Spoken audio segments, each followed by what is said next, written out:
Hey there, welcome to The Uplift. We've got a great show for you, a great cast of characters as well. Among them, a dog named Lucky, who helped his owner make a stunning discovery on the side of the road. What they find, we will tell you. Plus, a veteran who found a unique way to cope after experiencing disaster while deployed. And a man who has explored the world, but it's what he's accomplished in his personal life that is so inspiring. Plus, a physics professor who uses her own brand of fun to make science enjoyable for not just thousands, but millions of people. And a nonprofit that acts as a fairy godmother to girls on their way to prom. What's its mission? It hangs on a hanger. Find out. Watch The Uplift.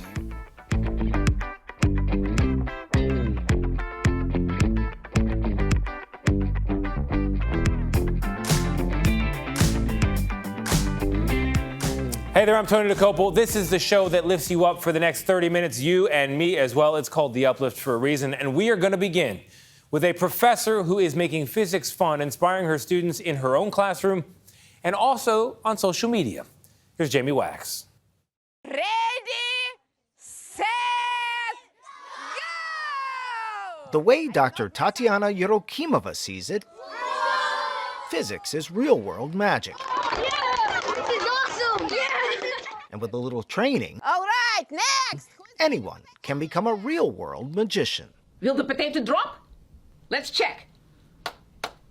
Videos of her experiments have ignited people's curiosity online, racking up tens of millions of views over the last 2 years. You cannot explain much in these short clips, but you can get people interested. It's a spark. It may start a fire. You can inspire, you get this spark. I will tell you, we filmed our demonstrations, and I never ever put myself there. I speak funny. What's the point? People love the way you What's speak. the point? No, I never wanted to be in this videos. Students wrote the scenarios. Students were thinking how to explain it. Students start in this video showing these demonstrations. She always wants everything to be like a celebration of science. We met 3 of Yerokimova's former students, 2 of whom work in the world of physics today. They all share a special connection to the woman they affectionately call Dr. Tatiana. You walk into Dr. Tatiana's classroom and you can tell she wants you to be there. And not only that, she wants to be there. She cares and she wants you to learn, and that makes you want to learn. She never makes you feel like you have to listen, like I know everything. She wants to hear everything that you have to say, so that way you can create something together. Dr. Tatiana's own story starts thousands of miles away, about 6 hours northeast of Moscow, before the breakup of the Soviet Union. She was raised by 2 physicists, and she married, you guessed it, a physicist. In 1999, she and her husband Alexei moved to College Station, Texas, where they both teach today. Was it just complete culture shock, or did you know you were home? Of course, I didn't feel home, but you make it home. Pressure from inside, just difference in pressure! Over the last 20 years, that home has sounded a lot like this. When she isn't teaching, Dr. Tatiana is doing outreach, blowing the minds of future scientists. And let me run! Unexpected and very excited.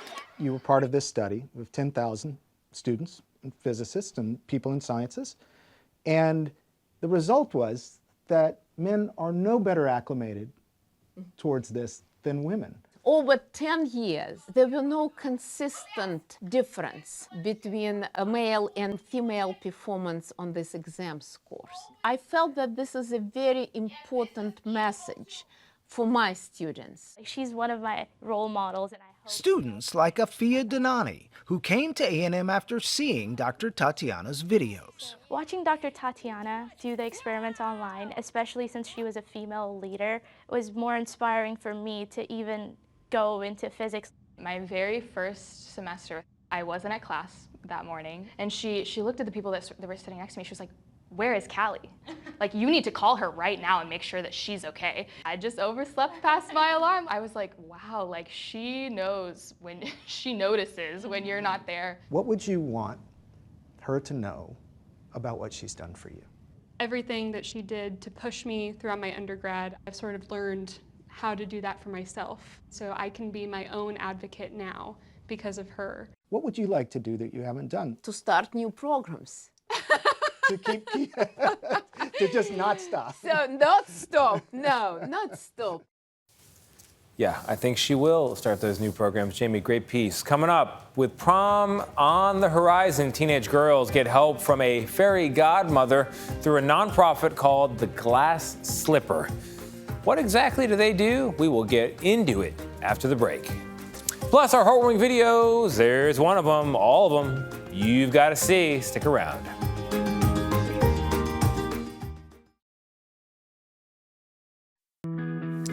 We have a heartwarming story for you now, coming from the Orange County Sheriff's Office in Florida, where Deputy Hal Davis fulfilled a dream this month. Davis was temporarily paralyzed last year when a tree limb fell on him. He spent about a year in physical therapy, pretty intense physical therapy, in fact, learning how to walk again with one big goal in mind. He wanted to walk his daughter, Hannah, down the aisle. Davis achieved his goal just earlier this month. There he is. Congratulations to him. All right, to our next video. 83-year-old Ernie Taylor of Butler, Pennsylvania, say hello to him if you see him, has an interesting support animal. It's a duck by the name of Gertrude.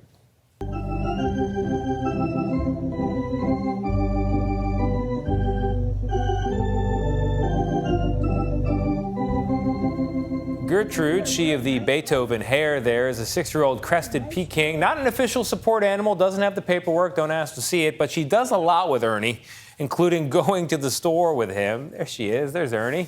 Ernie's family runs a duck and goose rescue. They've got about 90 animals overall, but Gertrude is special and lives inside the house. She often goes viral on Instagram as well, and I mean, for obvious reasons. Look at that hair.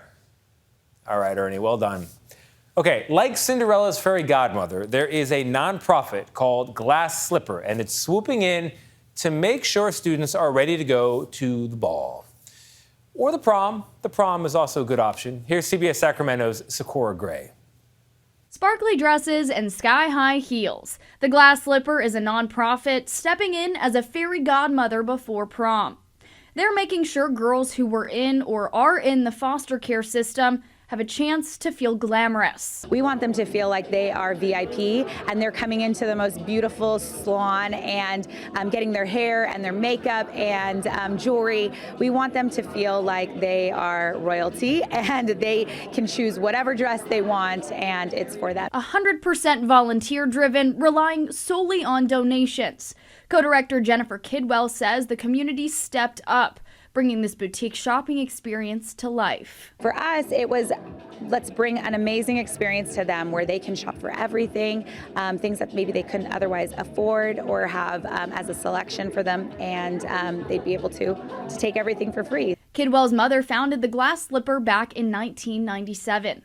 The two now get to see the organization's impact together. I just really want these kids to know that the community just supports and cares about their future. I want them to have an experience that'll be an amazing shopping experience, but the underlying message of that is that they are beautiful, they have intrinsic value, and that they have the potential to just change their world. Volunteers making sure these girls have their Cinderella moment. After all, it's the little things and the shiny ones that can make a difference. Nifty line there and a great story. All right, coming up in just a moment, a Massachusetts man and his dog make a lucky discovery on the side of the road. What was it? We will tell you. Plus, an Afghanistan veteran who lost his leg and then experienced PTSD from what he saw over there, well, he's found a unique way to cope thanks to an organization right here in the U.S.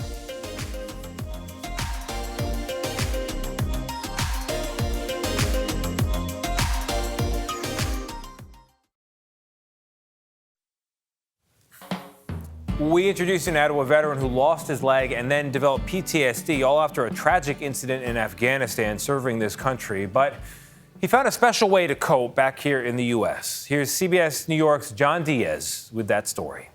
I feel comfortable. It's my safe zone. For someone who knows danger as well as Army veteran Alfredo de los Santos, finding that level of protection is a blessing. Finding it in art is a gift. It's a natural high. Whenever I feel like I'm losing my mind, this is what helped me. Everything you see here is nightmares, frustrations, body parts, things that emotionally been bothering me. To understand his pain, you have to know his backstory. In 2008, while on deployment, the Army sergeant stared death in the face. I was in Garesh in Afghanistan, and we got into an ambush, and I got hit with an RPG. I was in a vehicle. I was the gunner, and it blew up. That tragic incident led to many complications: hearing loss, head trauma, PTSD, and the loss of his leg. He spent 2 months placed in a medically induced coma and 2 years in the hospital. And that's pretty much what I had to learn, how to be a human being all over again. I had to learn how to walk, how to talk. It wasn't easy. You can imagine what I was going through. I was medicated all the time. I was suicidal. But this brave veteran will tell you the recovery process got better when it led him to Semperfi and America's Fund, a nonprofit that provides lifetime support to injured service members. You guys helped them get to the finish line, right? Definitely, definitely. Janine Canty is a senior director at the fund. She says in almost 20 years, the nationwide organization has helped more than 29,000 veterans. Cutting through the red tape, they provide services so vets can get the tools they need right away to start their new normal. Often there are expenses that can't be covered by, the military, even if they're on travel orders, so we can fill in the gaps. The fund provided enough money for Alfredo to get a hand cycle, which he now uses to compete professionally. But it's the art materials and tools the fund pays for which truly helps him decompress and has turned him into an advocate for art therapy. When I'm doing this, it's like I don't think about the pain. There's no pain. It's a way to control the demons. They're still hunting me. Helping to turn the nightmares into nights of ease for him and anyone going through the same battles. I was afraid to ask for help. Don't be afraid to ask for help. All right, John, nice piece. To our next story. While walking his dog, a dog named Lucky, a Massachusetts man happened upon, a little bit of luck. Here's CBS Boston's Julie McDonald with the story. Rick Saulnier of Groveland is still getting to know the newest member of his family, but after only a few weeks, the dog's sweet name suits him. Come on, Lucky. They're still working out their new route and routine, making last week's walk so surprising. Without him, I wouldn't have gone down there. So that's why we're calling him Lucky. Strolling down Rollins Street, a big pile of cash caught Rick's eye. I saw it on the side of the road. I thought it was Monopoly money. The cash was about $8,000, and the checks made it up to $12,000. So that's a good amount of money, Rick joked with his wife about taking a trip to Encore, but that's just not the kind of neighbor that he is. He dropped off Buddy and came straight to Groveland police, who were delighted by the good deed. It made their day, they said, because a lot of people might not have done that. I don't know. I'm hoping that this shows people that that's what you're supposed to do. Turns out the money had flown off a neighbor's car on their way to the bank. It was returned to that grateful small business owner who later stopped by Rick's house to shake his hand and say a sincere thank you. Well, yeah, I always feel like I have my own integrity, and that's the one thing they can't take away from you. I would hope that somebody would do that for me. Wow, not only lucky for him, but lucky for the small business owner. That is quite a gesture. Well done. All right, coming up, an explorer who has been to the furthest corners of this planet, the highest mountaintops, you name it. And when tragedy struck, he did not let it prevent him from doing the thing he loves.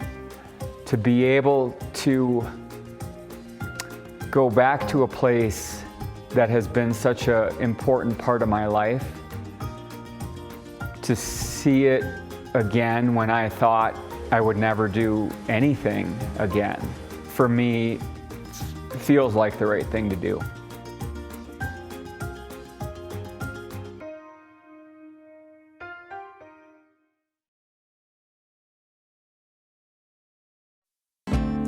Eric Larson has been to the North Pole, the South Pole, and Mount Everest all in the same year. That would be one 365-day stretch. But it's the mountain he conquered in his personal life that makes him the most inspiring. Here's David Begnail. Eric Larson is packing for a trip he never thought he'd make. A journey to the North Pole. It's not the destination that he assumed was out of reach. He's been to the North Pole 6 times already. North Pole!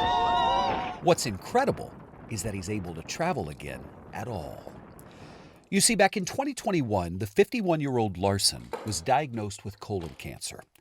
He says the doctors told him it was terminal. Hearing that news and trying to think about what those few years would be like with my family and my young kids was, to say it was difficult is the extreme understatement. But the prognosis was wrong. The cancer was survivable, though the treatment was debilitating. 6 rounds of chemotherapy, radiation, and 14 inches of his colon removed. What was your lowest point during the cancer? I mean, how much time do you have? There are so many low points. When I had surgery to remove the cancerous area of my colon, I had a very difficult recovery. I was on oxycodone. I was in bed. I couldn't sleep. And I would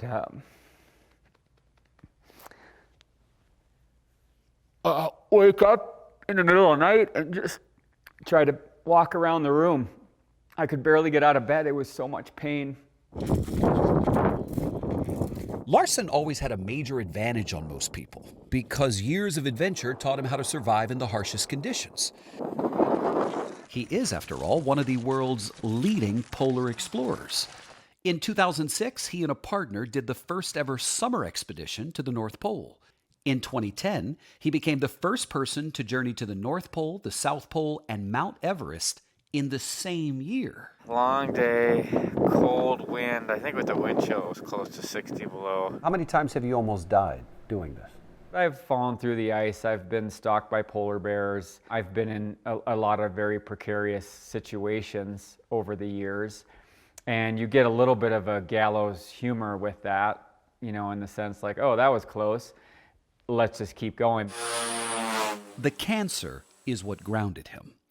One of the chemo drugs diminished what he calls his superpower, the ability to withstand cold. Opening the refrigerator to putting a glass of cool water to my lips and have intense pins and needles instantly impact whatever area that cold was touching was debilitating. And I live in a cold environment too, so it's not just about opening the refrigerator, but it's going outside, like actually getting to the chemo treatment was a major obstacle. Still, though, he never lost his passion for polar exploration, even though he calls it one of the most boring sports. What is it about going to the extreme that really does it for you? What I do is just part of who I am. I don't wake up in the morning and say, oh, why am I going to do this? I just do it. And so it's just how I was built. What makes it boring, though? You're traveling across a big, vast, white nothingness. Oftentimes, you know, I've spent days and weeks in conditions where the visibility is like being on the inside of a ping pong ball. You can't even see the horizon. But now he's looking clear across that horizon, back to adventure and back to the North Pole. I get the notion of doing this before you have cancer. But after you survive cancer, why put your body through that again? That's a good question. And it's one that I'm wrestling with, quite honestly. I don't like being away from my family as much anymore. But to be able to go back to a place that has been such an important part of my life, to see it again when I thought I would never do anything again, for me, feels like the right thing to do. This time, he's headed to the North Pole as a guide, to show others what most of us will never get to experience. You see, we can't all relate to his record-setting life, but we can relate to pain and newfound perspective. I'm talking to a man who set out to explore some of the far-flung places of the earth, but am I also looking at a man who's still searching to find himself? Yeah. You know, I used to go on these trips and I thought if I could do the hardest thing for as long as I could, I would have an epiphany where it all came clear, that I would know everything. And what I've realized is that's never going to happen. I'm still looking for the answers that I know I'll never find, but the search has value and the effort has value in my mind, and coming back has value. There's a picture that's worth the journey. If the answers are out there, I think David Begnaud will find them. Always nice to have him playing cleanup here. That's the end of our show. I hope it brightened your day and lifted you up. I'm confident it did. If for some reason it didn't, reruns are free. I'm going to go find some more good news. See you next time.